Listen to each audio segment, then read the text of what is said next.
नमस्कार. 1930च्या दशकामध्ये आमच्या गावातला बजा कांबळे अगदी सकाळी सकाळी 9-9:30च्या सुमारास माझ्या आजोबांकडे म्हणजे रत्नागिरी जिल्ह्यामध्ये असलेल्या देवरुख नावाच्या शहरापासून 10-12 किलोमीटरवर असलेल्या निव नावाच्या गावामध्ये माझ्या आजोबांना सकाळी पाया पडायला आला. आता त्याची चांगली उठबस करून झाल्यानंतर आशीर्वाद दिल्यानंतर आजोबांनी त्याला जेव्हा विचारलं की बाबा तू आज काय काम काढून माझ्याकडे आला आहेस, तेव्हा बजावानी खाली जमिनीवर बसून आजोबांकडे आशाळभूतपणे पाहत सांगितलं की बापू, मी आता मुंबईला जायचं म्हणतोय. त्यावेळेला कोकणातले पुष्कळसे कर्तृत्ववान तरुण साधारणपणे 17-18 वर्ष म्हणजे शालेय शिक्षण पूर्ण झालं की मुंबई गाठत असत. तिथे उरलेलं शिक्षण पूर्ण करून कष्ट करून पदवी पदरामध्ये पाडून घेत असत आणि मग त्यांचे दिवस खऱ्या अर्थाने बदलत असत. आता समोर बसलेला बजाबा हा काही शिक्षणामध्ये पुरेसा वाकबगार किंवा तल्लख बुद्धीचा नव्हता. जमतेम 4वी-5वी पास झालेला होता आणि त्याच्यानंतर हा मुंबईमध्ये जाऊन याचा काही पाड लागणार नाही असं आजोबांना कुठेतरी वाटलं आणि म्हणून बजाबाला त्यांनी स्पष्टपणे सांगितलं की बाबा, मुंबईमध्ये जायचं झालं तर पुस्तकाची सोबत करावी लागते आणि तुला पुस्तकाची सोबत करणं अजून काही जमलेलं नाही आणि तुला जर गाव सोडून नशीब काढायसाठी बाहेरच पडायचं असलं तर तू मुंबईच्या ऐवजी कोल्हापुराच्या दिशेने जा. तिथे तुला निश्चितपणे काहीतरी चांगला उद्योगधंदा मिळेल. बापूंनी सांगितलेलं आणि समजावलेलं हे सगळं बजाबा कांबळ्याच्या ध्यानामध्ये आलं आणि बाकीच्या तरुण लोकांसारखा ओघामध्ये जाऊन मुंबई गाठण्यापेक्षा बापूंनी सांगितल्याप्रमाणे आपण कोल्हापूरच्या दिशेने जावं असा निश्चय त्याने तिथल्या तिथे केला आणि 2-4 दिवसांनी त्याने आमचं गाव सोडलं आणि तो कोल्हापुरामध्ये दाखल झाला. त्यावेळेला कोल्हापुरामध्ये थोडीशी पायपीट केल्यानंतर त्याला कोल्हापुरातल्या राजाराम कॉलेजमध्ये शिपायाची नोकरी मिळाली आणि त्याची रोजीरोटी सुरू झाली. असा हा आमचा बजाबा कांबळे कोल्हापुरातल्या राजाराम कॉलेजमध्ये शिपायाची नोकरी करत असताना त्याच दरम्यान म्हणजे 1930च्या दशकामध्येच साताऱ्याचा यशवंता पुढचं शिक्षण घेण्यासाठी राजाराम कॉलेजमध्ये आला. यशवंता रोज आपल्या घरातून निघून सायकलवर टांग टाकून राजाराम कॉलेजमध्ये येत असे आणि कॉलेजमध्ये एका बाजूला सायकल उभी करून धावपळत तो आपल्या वर्गामध्ये जात असे. कोल्हापुरामध्ये त्यावेळेला रस्त्यांची जी अवस्था होती त्यामुळे सायकलवर येता जाता प्रचंड प्रमाणात धुरळा म्हणजे धूळ साचत असे. एक दिवस या बजाबाच्या मनामध्ये काय आलं, त्याने आतमध्ये जाऊन कॉलेजमधनं एक फडकं आणलं, जवळचं पाणी आणलं आणि आमच्या यशवंताची सायकल घासून पुसून स्वच्छ केली. त्या दिवशी संध्याकाळी कॉलेज संपल्यावर यशवंता नेहमीप्रमाणे बाहेर आला आणि सायकलवर टांग टाकून आपल्या घरी गेला. विचारामध्ये किंवा कुठच्या तरी वेगळ्या नादामध्ये असलेल्या यशवंताला आपल्या सायकलमध्ये झालेला बदल काही जाणवला नाही. तरी पण 2रा दिवस 3रा दिवस असं लगातार 4-8 दिवस बजाबाने ही सायकल उभी असताना स्वच्छ करायची कामगिरी मनापासून बजावत राहिला आणि एक दिवस यशवंताच्या लक्षामध्ये ते आलं आणि मग यशवंताने त्याला जवळ घेऊन पाठीवर शाबासकी दिली आणि तो महिना संपल्यानंतर त्याच्या म्हणजे बजाबाच्या हातावर 1 आणा ठेवला. आता बजाबाने एक आण्याच्या आशेने हे काम केलेलं नव्हतं आणि तो मुळात कोकणातला होता, त्यामुळे असे उगीचच्या उगीच मनात नसताना कोणीतरी दिलेले पैसे स्वीकारणं त्याला सुरुवातीला जड गेलं. पण यशवंता सुद्धा सातारचा गडी होता, त्याने बजाबाची समजूत काढून थोडंसं रागे भरून तो एक आणा त्याला घ्यायला लावला. त्याच्यानंतर दर महिन्याला एक आणा यशवंता या बजाबाला देत असे. त्याचं बघून मग बाकीच्या 30-40 मुलांनी सुद्धा आपल्या सायकली स्वच्छ करण्याची जबाबदारी या बजाबाकडे एका पाठोपाठ एक सोपवली आणि साधारण वर्षभराच्या कालखंडामध्ये त्याला दर महिन्याला कोणी एक आणा कोणी 2 आणे देऊन जवळजवळ 50-60 आणे म्हणजे आजच्या भाषेमध्ये 4-5 रुपये मिळायला लागले.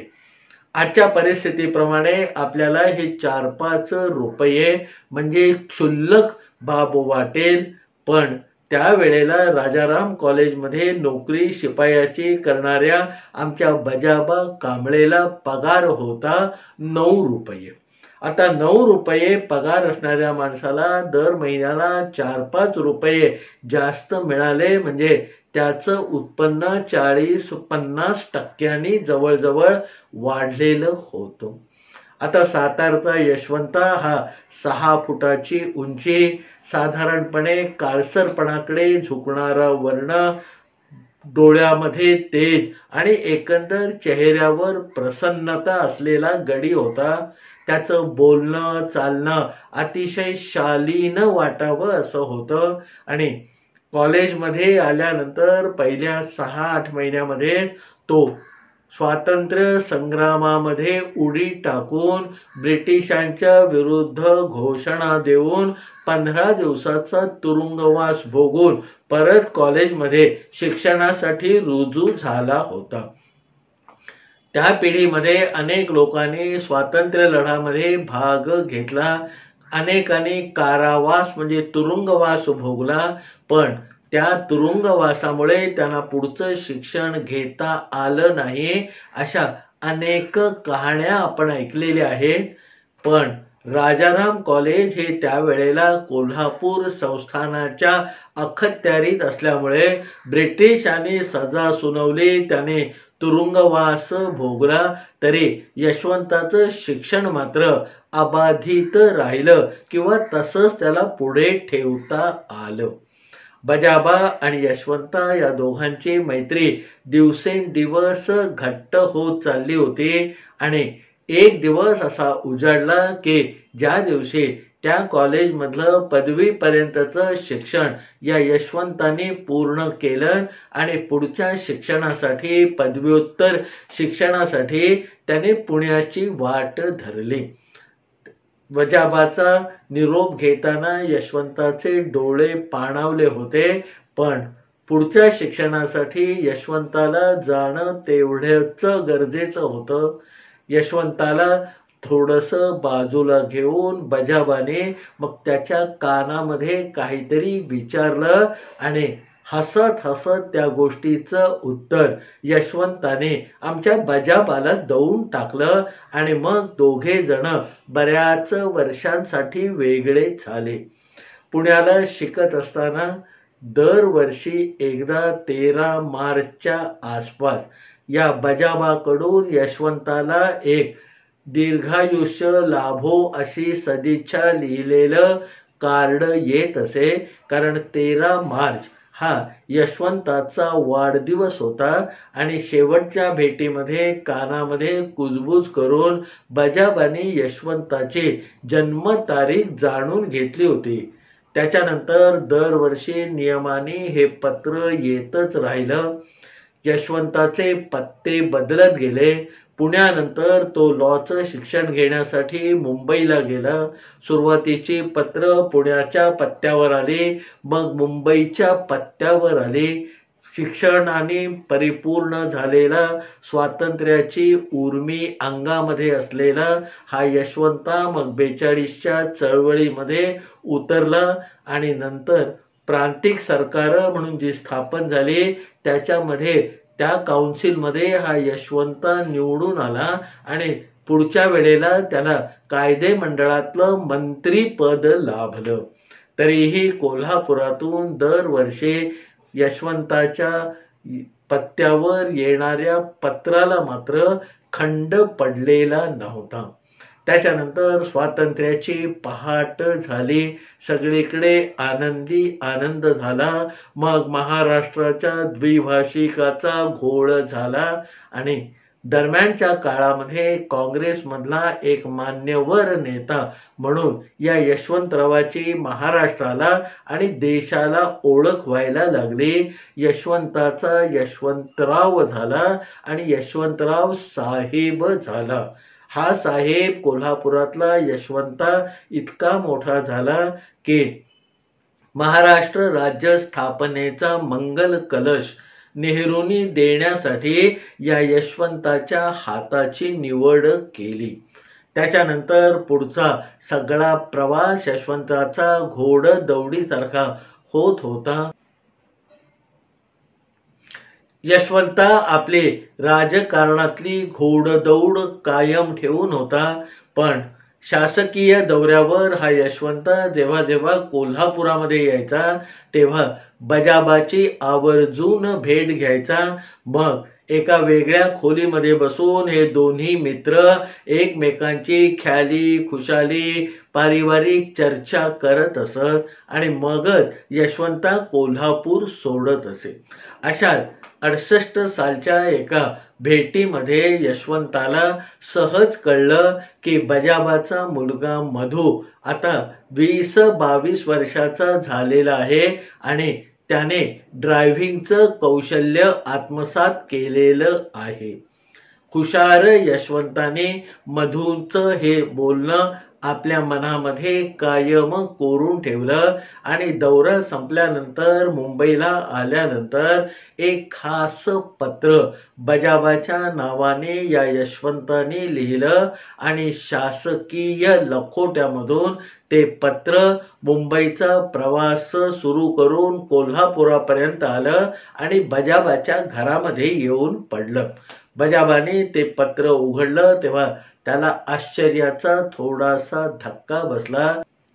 त्या पत्रामध्ये यशवंताने बजाबाला कळवलं होतं की बाबा, तुझा मुलगा तयार असेल तर त्याला मुंबईला माझ्याकडे पाठवून दे. आता यशवंताचं बोलणं ओलांडणं बजाबाच्या किंवा त्या मुलाच्या मधूच्या आवाक्यामध्ये नव्हतं. पुढच्या 2-4 दिवसामध्ये बजाबाने थोडीशी आपल्या मुलाच्या पाठवण्याची तयारी केली. 2 नवीन कपडे घेतले, 4 दिवस पुरेल एवढ्या खाऊचे डबे दिले आणि जमतेम प्रवासाला पुरतील एवढे पैसे देऊन मोठ्या मनाने या मधूची या बजाबाने कोल्हापुरातून मुंबईकडे रवानगी केली. मुंबईला आल्यानंतर चाचपडत या मधूने मग यशवंतरावाचा पत्ता शोधून काढला. ताबडतोब आपल्याकडे ज्या शासकीय अनेक गाड्या होत्या त्यापैकी एका गाडीवर या यशवंताने बजाबाच्या मुलाची म्हणजे मधूची नेमणूक करून घेतली आणि मधूची सुद्धा रोजी रोटी सरकारी खर्चातून सुरू झाली. आणि पुढच्या 6-8 महिन्यामध्ये मग या मधूबद्दलची एक विशेष गोष्ट यशवंताच्या ध्यानामध्ये आली आणि त्याला जाणवलं की बाकीच्या इतर ड्रायव्हरांसारखा हा मधू नाहीये.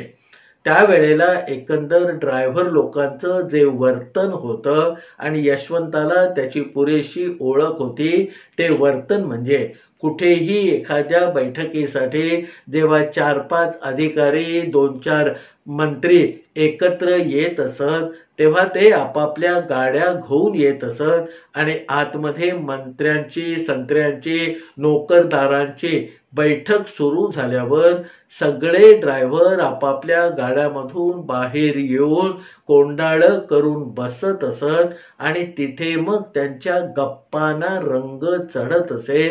गप्पा असत त्या अतिशय वेगळ्या असत. माझा साहेब कसा, तुझा साहेब कसा, माझ्या साहेबाची बायको कशी, तुझ्या साहेबाची बायको कशी, माझ्या साहेबाची मुलगी काय करते, तुझ्या साहेबाचा मुलगा काय करतो, अशा सगळ्या चौकशा आणि बातम्यांची देवाणघेवाण या सगळ्या ड्रायव्हर लोकांच्या बोलण्यातून तिथे तास 2 तास होत असे. पण या सगळ्याला कोल्हापुरातून मुंबईत दाखल झालेला मधू मात्र पूर्णपणे अपवाद होता. तो आपल्या गाडीमध्येच बसून राहत असे. यांच्या कुचाळक्यामध्ये त्याने कधीही रस दाखवला नाही आणि भाग तर बिलकुल घेतला नाही. यशवंताच्या ही गोष्ट लक्षात आल्यानंतर मग त्या मधूला त्याने आपल्या स्वतःच्या सरकारी गाडीवर नेमून घेतलं आणि यशवंतरावांच्या गाडीचा ड्रायव्हर अशी मधूला एक मोठी जागा प्राप्त झाली. त्याच्यानंतर देशाचं आणि राज्याचं राजकारण फार वेगाने बदलत गेलं. माननीय श्रीमती इंदिरा गांधी पंतप्रधान पदी आल्या आणि त्यांच्या विश्वासातला एक माणूस म्हणून यशवंतांनी आपला आब आणि बूज राखलेली होती. पुढे केंद्रीय मंत्रिमंडळामध्ये आमच्या यशवंताची नेमणूक झाली. त्यासाठी इंदिरा गांधींनी त्यांना मुंबईतून दिल्लीला बोलावून घेतलं आणि दिल्लीला जाताना मोठा पदभार स्वीकारताना या यशवंताने आपल्या कोल्हापुरातून आलेल्या मित्राच्या मुलाला म्हणजे मधूला ड्रायव्हर म्हणून दिल्लीला घेऊन गेला. त्याच्यानंतर इंदिरा गांधींच्या मंत्रिमंडळामध्ये या यशवंतांनी संरक्षण मंत्री पद, गृहमंत्री पद, अर्थमंत्री पद अशी मोठी मोठी पद भूषवली आणि त्याचबरोबर आपल्या साहेबाचा होणारा एकंदर विस्तार बघून मधू आणि त्याचा बाप बजाबा दोघेही खुश होत होते. एक दिवस काही कामानिमित्त पूर्वनियोजित कार्यक्रमाच्या दौऱ्यानिमित्त यशवंता दिल्लीहून मुंबईला आलेला होता आणि एका कार्यक्रमामध्ये व्यस्त होता. त्याच वेळेला इंदिरा गांधींनी मुंबईमध्ये आलेल्या यशवंतांना एक तातडीचा निरोप पाठवला की आज संध्याकाळी असलेल्या कॅबिनेट मंत्र्यांच्या महत्वाच्या बैठकीसाठी तुम्ही उपस्थित राहायचं आहे. पंतप्रधान इंदिराजींचा हा तातडीचा निरोप मुंबईमध्ये जेव्हा पोहोचला तेव्हा यशवंतराव अधिकाऱ्यांच्या एका बैठकीमध्ये होते. यशवंतरावांच्या सेक्रेटरीने इंदिराजींकडून आलेला हा निरोप सांगितला. मग यशवंतरावांनी ती बैठक आटोपती घेतली आणि सरळ मुंबईचा विमानतळ गाठला. पण त्या सगळ्या धामधुमीमध्येही आपल्या दिल्लीच्या निवासस्थानी फोन करून त्याने आमच्या मधूसाठी एक निरोप ठेवला होता की मी तातडीने दिल्लीला परत येतोय, तेव्हा आपली घरची गाडी घेऊन मला न्यायला मधूला विमानतळावर पाठवा. आता यशवंतरावांच्या दिल्लीमधल्या सरकारी निवासस्थानी हा निरोप आल्यावर तातडीने मधू तयार झाला आणि दिल्लीच्या विमानतळाकडे गाडी घेऊन निघाला. यशवंतरावांचं विमान दिल्लीमध्ये उतरलं. यशवंतराव बाहेर आले आणि मधूने त्यांच्या समोर आणलेल्या गाडीमध्ये मागच्या बाजूला बसले आणि मधू मग गाडी एक सफदरजंग रोड म्हणजे इंदिराजींच्या सरकारी निवासस्थानाकडे रस्ता कापायला लागलं. त्यावेळेला सगळ्यांच्या रुबाबाची जी गाडी होती ती म्हणजे भली मोठी गेंड्यासारखी जाणारी अँबॅसेडर गाडी होती आणि ती अँबॅसेडर गाडी दिल्ली विमानतळापासून रस्त्यावरून धावायला लागली आणि जेमतेम 8-10 किलोमीटर अंतर कापून झालं असेल. तेवढ्यामध्ये मधू जी गाडी चालवत होता त्या मधूच्या गाडीला चालवता चालवता मधूच्या लक्षामध्ये पटकन एक गोष्ट आली आणि त्याच्यातून तो निमिषार्धात गाडी आणि तो दोघेही सावरले. मधूला हा गाडीचा रस्ता कापत असताना जाणवलं की पुढच्या बाजूचा डाव्या बाजूचा टायर गाडीचा फुटलेला आहे.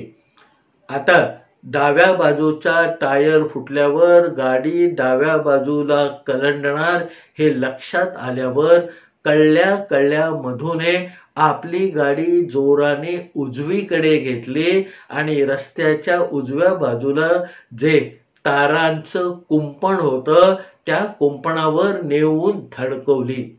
आता टायर फुटल्यामुळे उजव्या बाजूला कलंडणारी ती गाडी मधूनी तिला उजव्या बाजूला घेतल्यामुळे उजव्या बाजूला धडकली आणि त्या ताऱ्यांच्या जंजाळामध्ये जाऊन थांबली, पण पलटी झाली नाही. मागे बसलेला यशवंता हे सगळं बघत होता आणि क्षणामध्ये त्याला जाणवलं की मधूमुळे आज आपले प्राण वाचलेले आहेत. मागून मग पोलिसांच्या गाड्या आल्या. त्यांनी यशवंतरावांना बाहेर काढलं आणि तातडीने इंदिराजींकडे मीटिंगला जायचं असल्यामुळे पोलिसांच्याच एका गाडीमध्ये यशवंतराव बसले. ती गाडी सुरू होणार एवढ्या वेळामध्ये यशवंतरावांनी अंगुली निर्देश करून त्या पोलिसांच्या गाडीमध्ये जो ड्रायव्हर बसलेला होता त्याला खाली उतरवलं आणि खाली रस्त्यावर उभ्या असलेल्या मधूला ड्रायव्हरच्या सीटवर बसायला सांगितलं. मधू परत पोलिसांच्या गाडीमध्ये आला आणि त्यांना म्हणजे यशवंतरावांना घेऊन इंदिराजींच्या निवासस्थानी दाखल झाला. त्याच्यानंतर 2-4 दिवस गेले आणि एक दिवस खाली गाडीजवळ उभ्या असलेल्या मधूकडे एक निरोप आला की यशवंतरावांनी तुला वर त्यांच्या केबिनमध्ये म्हणजे ऑफिसमध्ये बोलावलं आहे. आजपर्यंत असा निरोप साहेबांनी कधी पाठवलेला नव्हता. हा निरोप मिळाल्याबरोबर सगळ्यात पहिल्यांदा मधू भेदरला, कारण आजपर्यंत असं बोलावून साहेबांनी त्याला कधीच घेतलं नव्हतं. मधूच्या हातापायांना कंप सुटला, पण विचार करायलाही त्याच्याकडे वेळ नव्हता आणि म्हणून धावत जाऊन जिन्याच्या सगळ्या पायऱ्या पळत चढून यशवंतरावांच्या केबिनच्या बाहेर मधू दाखल झाला.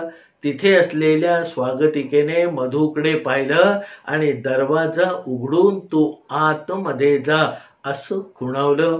मधू धडधडत्या अंतःकरणाने जवळजवळ घामाने चिंब झालेल्या अवस्थेमध्ये आतमध्ये खुर्चीवर बसलेल्या यशवंतरावांच्या समोर उभा राहिला आणि त्याला बघून यशवंतराव चव्हाणांनी एक स्मित केलं.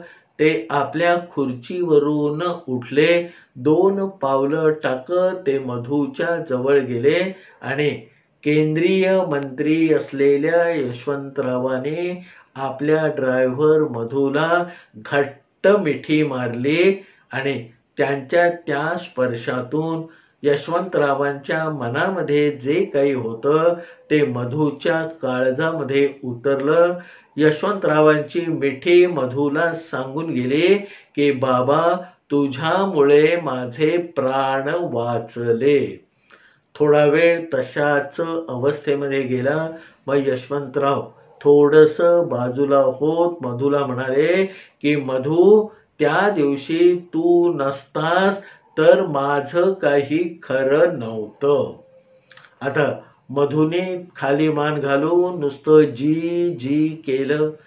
यशवंतराव चव्हाणांनी मग पुढे त्याला सांगितलं की मधू, तुला काय पाहिजे ते आता मागून घे.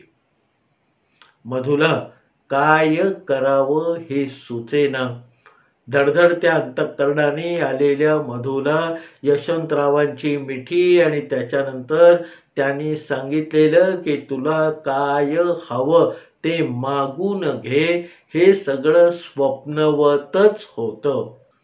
थोड्या वेळाने त्या स्वप्नवत अवस्थेतून मधू भानावर आला आणि यशवंतरावांना थोडस मान झुकवून नमस्कार करत परत एकदा म्हणाला, जी साहेब, जी साहेब.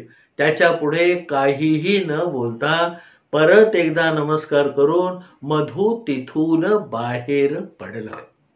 यशवंतरावांनी आपल्याला तुला काय हवंय ते मागून घे हे त्याने आपल्या आजूबाजूच्या कुणालाही सांगितलं नाही. त्याची वाच्यता होऊन दिली नाही. तर शिपाईगिरी करणाऱ्या आपल्या कोल्हापुरातल्या बजाबा बापाला सुद्धा त्याने हे काहीच कळू दिलं नाही. त्याच्यानंतर महिना 2 महिने गेले आणि यशवंतराव इंदिरा गांधींबरोबर म्हणजे पंतप्रधानांबरोबर 10 दिवसाच्या परदेश वारीवर जाणार होते. त्याची कुणकुण किंवा माहिती मधूला कळल्यानंतर मधूने चाचरत साहेबांपुढे उभं राहून, साहेब तुम्ही आता नाही आहात तर मला 4 दिवसांची सुट्टी द्या, मला मुंबईला जाऊन यायचंय, एवढं वाक्य तत पप करत उच्चारलं.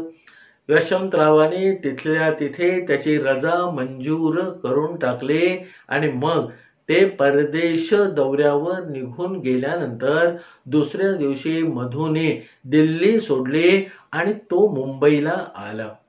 त्यावेळेला मुंबईमध्ये तिनयकर नावाचे एक नोकरशहा म्हणजे अधिकारी होते, जुने IAS अधिकारी होते आणि एकंदर नोकरशहांच्या उतरंडीमध्ये सगळ्यात मोठ्या ठिकाणी यशवंतरावांनी त्यांची नेमणूक दिल्लीमध्ये बसून मुंबईत केलेली होती. मुंबईमध्ये आलेल्या मधूने मग तिनयकरांच्या घराचा पत्ता शोधून काढला आणि दुसऱ्या दिवशी सकाळी तो तिनयकरांच्या दाराशी उभा राहिला. बाहेर असलेल्या पहारेकऱ्याला त्याने सांगितलं की दिल्लीच्या यशवंतराव साहेबांकडनं मी आलेला आहे. पहारेकऱ्यांनी ते तिनयकर साहेबांना आतमध्ये जाऊन सांगितलं आणि तिनयकरांनी होकार भरल्यानंतर मधू त्यांच्या घरामध्ये प्रवेश करता झाला. त्यांच्या पुढेही मधूची गाळण उडालेलीच होती, पण थोडंसं चाचरत भेदरलेल्या अंतःकरणाने त्याने तिनयकरांना सगळा प्रकार सांगितला आणि सांगितलं की यशवंतरावांनी मला सांगितलं आहे की तुला काय पाहिजे ते मागून घे. तेव्हा साहेब आता मी काय मागू अशी विचारणा या मधूने तिनयकरांकडे केली. तिनयकरांना यशवंतरावांचा अनुभव होता. मधू कसा विचार करतो आहे याचं त्यांना कौतुक वाटलं आणि म्हणून तिनयकरांनी मधूला सांगितलं की बाबा मला 2 दिवसाचा वेळ दे आणि त्याच्यानंतर आता तुला काय मागायचं आहे तो माझा सल्ला मी तुला देईन. मग मधू मुंबईमध्ये 2 दिवस थांबला. तिसऱ्या दिवशी तिनयकरांच्या ऑफिसमध्ये जाऊन मधूने त्यांची गाठ घेतली.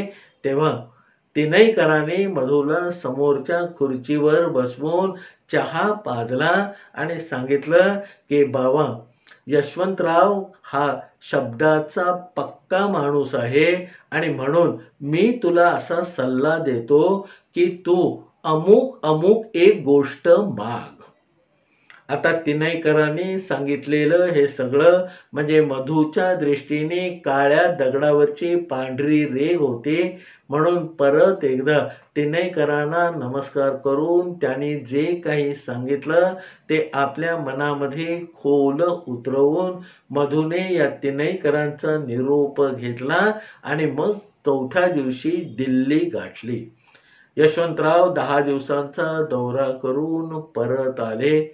मधूला काय मागायचं याचं मार्गदर्शन तिनयकरांनी केलेलं होतं, पण लगोलग जाऊन साहेबांच्या पुढे उभं राहून आपली मागणी नोंदवायचं धाडस मात्र मूळच्या कोकणी बापाच्या मुलाला काही झालं नाही. पुढे महिना पैर गेला आणि एक दिवस परत एकदा मागच्या वेळेसारखा यशवंतरावांचा वरतून खाली निरोप आला की मधूला तातडीने माझ्या ऑफिसमध्ये पाठवून द्या.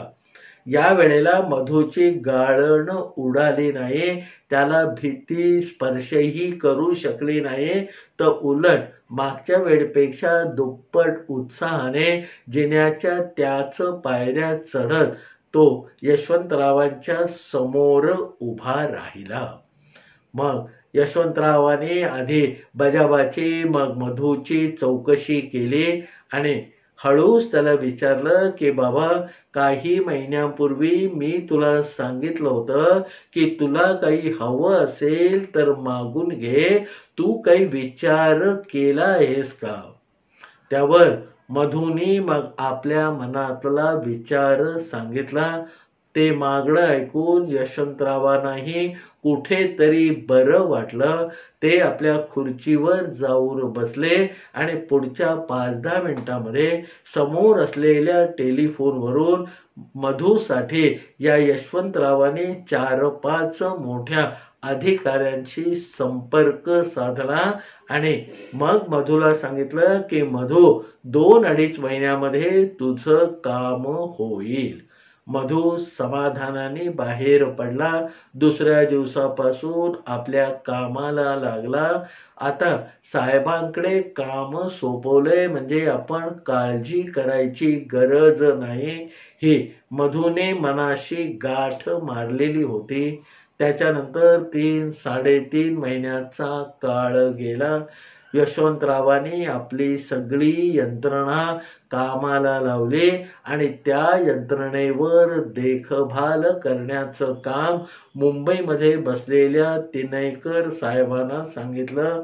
तिनयकर साहेबांनीही यशवंतरावांचा शब्द कसोशीने पाळला जाईल याच्यासाठी डोळ्यात तेल घालून काम केलं आणि त्याच्यानंतर 8 महिन्यांनी यशवंतराव चव्हाणांच्या उपस्थितीमध्ये मुंबई गोवा महामार्गावर मधूच्या स्वतःच्या पेट्रोल पंपाचं उद्घाटन झालं. आता हे सगळं कसं झालं असं कुतूहल आपल्याला वाटणं साहजिक आहे. जेव्हा मधूनी तिनयकर साहेबांना सांगितलं की यशवंतरावांनी मला असं सांगितलेलं आहे, तिनयकरांनी जेव्हा खोलवर विचार केला तेव्हा त्यांच्या असं लक्षामध्ये आलं की दरवर्षी केंद्रीय मंत्र्यांना स्वतःच्या अधिकारामध्ये काही संख्येचे पेट्रोल पंप देण्याचा अधिकार आहे आणि यशवंतरावांनी दिल्लीला गेल्यापासून त्यांचा हा अधिकार वापरलेला नाहीये. आणि म्हणून तिनयकरांनी मधूला सांगितलं की मधू, यशवंतरावांकडे तू पेट्रोल पंप माग. पेट्रोल पंपाची मागणी यशवंतरावांकडे त्यांच्या केबिनमध्ये उभं राहून मधूने नोंदवली आणि शब्दाला जागणाऱ्या यशवंताने मधूचं हे सांगणं किंवा मागणं मनावर घेऊन आपल्या अधिकारामध्ये शक्य ते सगळं करून 8 महिन्यामध्ये पेट्रोल पंप उभा करून मधूच्या स्वाधीन केलं.